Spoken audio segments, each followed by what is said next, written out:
What's up, WPC? This is DSG Pipe Smoker with another pipe smoking video. About halfway through a bowl of vintage Dunhill early morning pipe, because this is like my third take of this video. Smoking it in my no-name Meerschaum pipe, and I am drinking some decaf coffee, because it is late.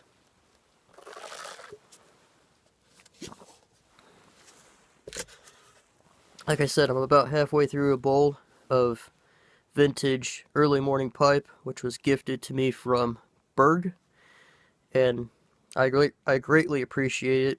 This blend is pretty awesome, especially aged. I haven't tried it, a new tin of it. This is the first time I've ever smoked early morning pipe, but Berg was right when he said that the Latakia doesn't dissipate. I could smell the Latakia in this blend as soon as I cracked open the jar.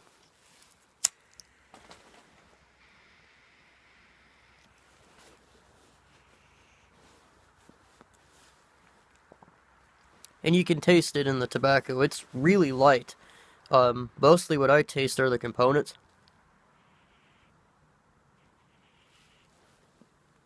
So to me, it's smoking more like a Balkan. But, it's still really good. The whole blend just kind of melds together. It doesn't feel like you're tasting individual tobaccos with every smoke. It feels like the whole thing's together, and it's very well rounded and smooth. It's super smooth, and it's sweet too.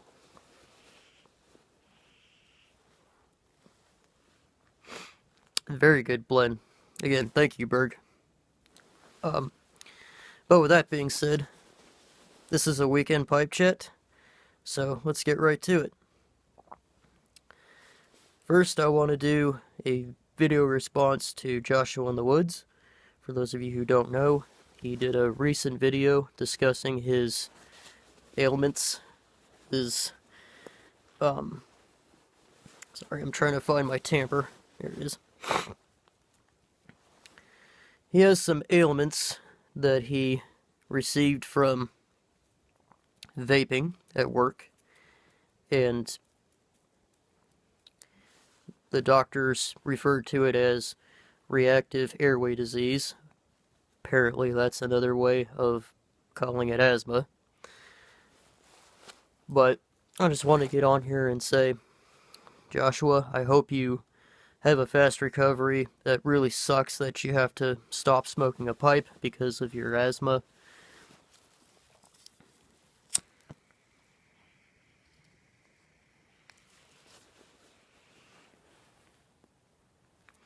I'm sure you all know who Joshua is, and I'm sure you've all seen the video, but just in case you haven't, I will link the video down below.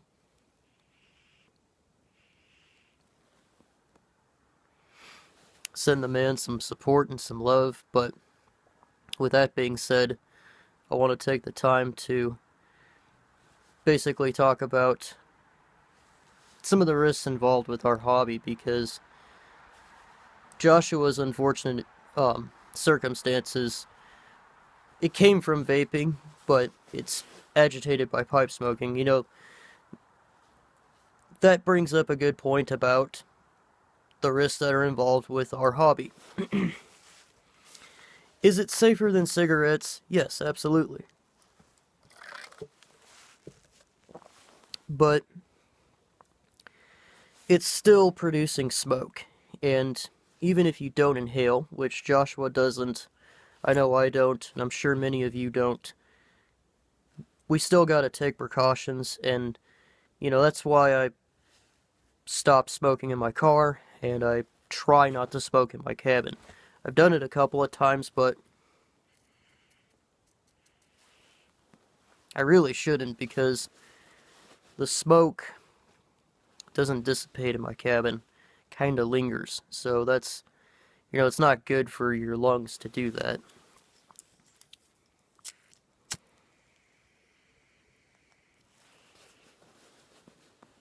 And one other point I want to make is that it's always a good idea, if you can, to take a break from pipe smoking if you have to. 1 second. Come on, light. There we go. I have a motion sensitive porch light.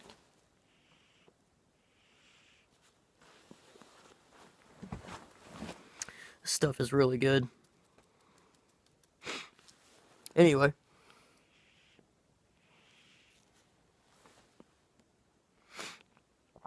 So, yeah, Josh, I hope you get better.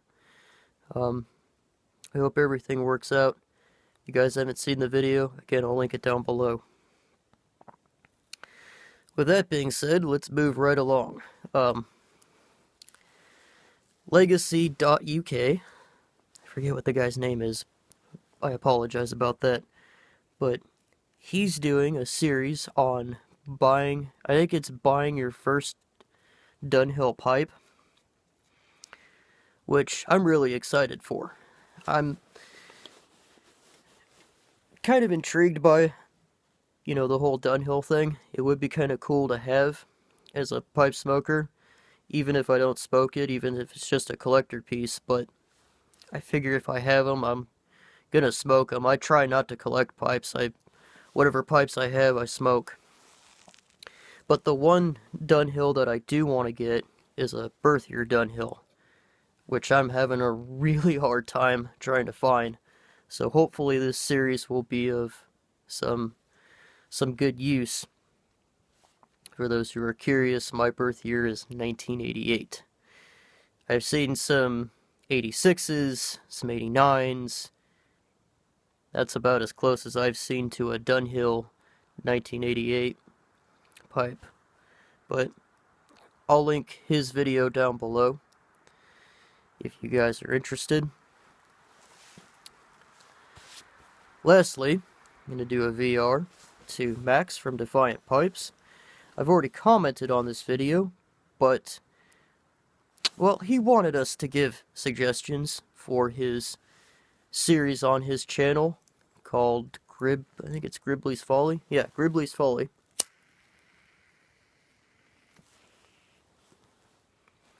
He's running out of ideas, and he can't cook or light fires because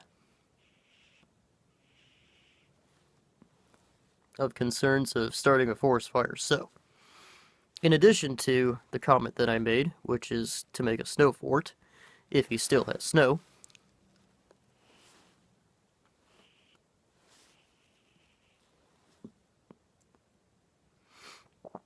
might I suggest primitive fishing and or primitive hunting by making a primitive bow and arrow.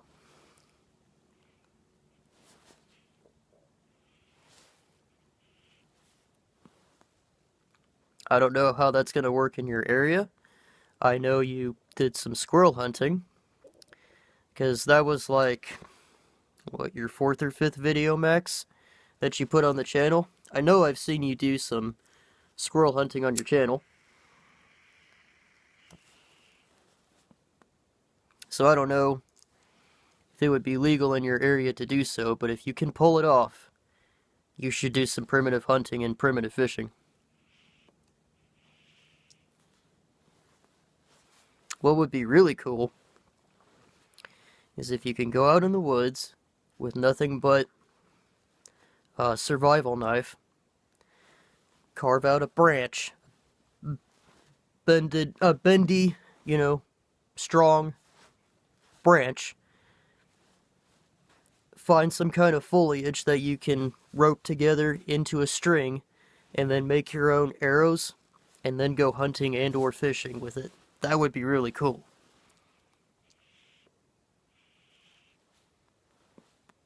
Or make it in your garage, whatever.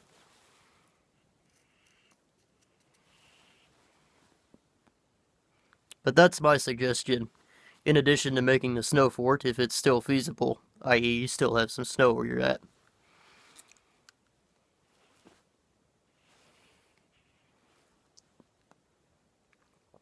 I know I certainly do, but I'm a little bit further north than you are, so that's understandable. So, I got the VRs out of the way,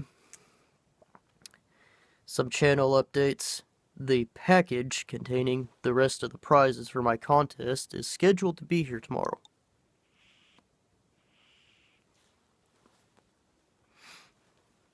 the updates that I've been getting from USPS state that the package is in Anchorage today being Sunday, and it's actually going to be here on time tomorrow. 1 second. Come on! Don't make me stand up, you bastard. There we go. Sorry about that. But yeah, package containing the tobacco prizes will be here tomorrow, maybe Tuesday.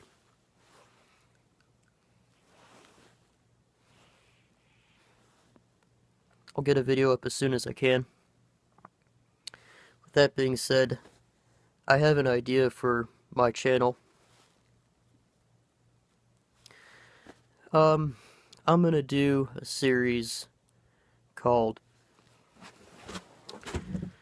The True Cost of, or The True Cost of Pipe Smoking. My motivation to do this actually came when I was initially ordering tobacco, and well, I'll get into that when I do the rest of the series, but between bulk tobaccos and estate pipes and a few other things, or a couple other things at least, I've come to realize that some of the more economical routes might not be as affordable as they may seem initially. I like to compare it to reloading. For those of you who don't know, reloading is basically where you take components of a cartridge, a centerfire cartridge to be specific, and you put them together so that you basically make your own ammunition. It's a popular sub-hobby amongst shooting enthusiasts, because if you do it in mass quantities, it saves you money. But that's the thing. You can't make a box of ammunition by reloading and save money. And I'll tell you why.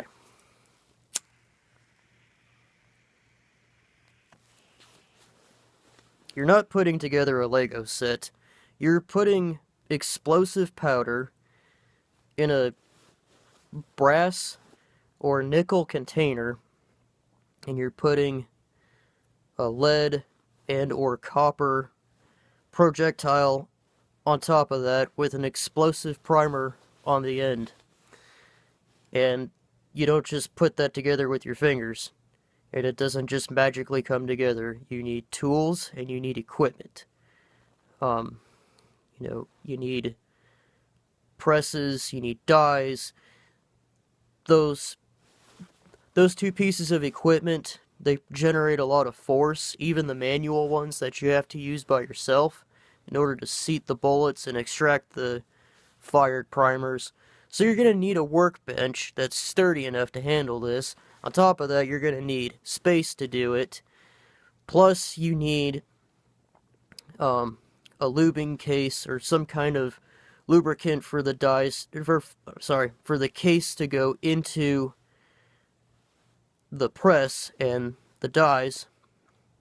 You're also going to need a way to measure powder, and you're going to need things like bullet extractors, and you're going to need a reloading manual so you don't over or undercharge your cartridges.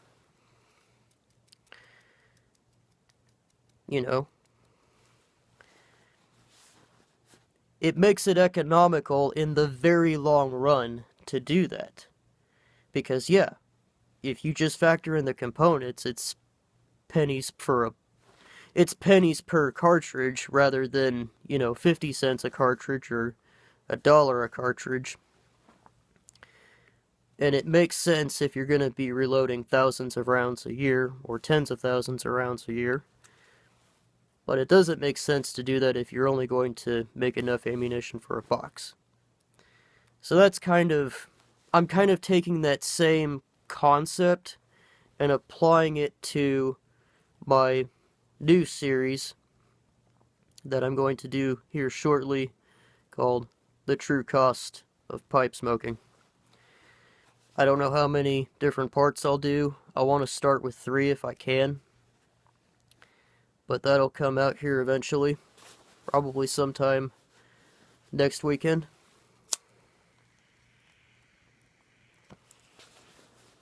In addition to that, I got the Crooner review to do, and then I'm going to do Margate, and then I'll get started on the Esoterica line again.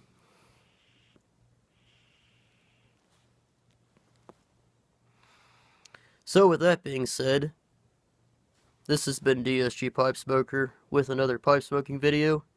Hope you guys enjoyed this weekend pipe chat, and you guys have a good day.